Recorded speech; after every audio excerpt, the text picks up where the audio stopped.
Céim a ré. Sif Gréasain le trár agus takeíart a chóirta olmarí agus tá bhainteoirí ag man level nó ard level Gaeilge.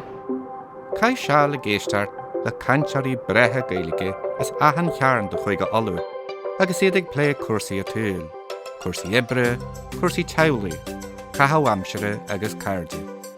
Bain tríal is na ceartaí teanga a tá bunaíochar na haglah. Cuideadh siad leat, chur le dháid ális ar a gramada, snás a chur ar dháid fáiríarta, agus a stór focail a leanthú agus a hebrú. Le focail leis a lásan smach rí. Fáiléargus ar choltar beán na Gaeilge, litríart agus scéalaíart, logainneamneatha, dramaíocht agus darnáithe an ceáil.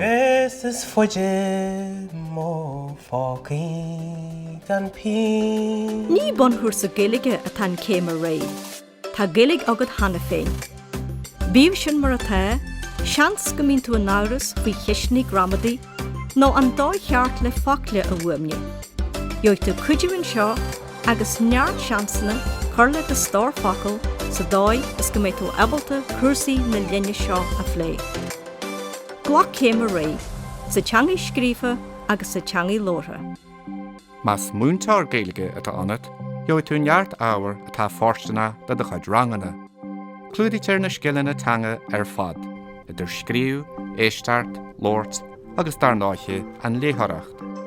Cuidíle do chuid fólmarí, céim níos airde a bhainte maith an na gcuid staidir. Céim a ré, tionscadal de chuid aistear ar na choimisiúnú ag oltach.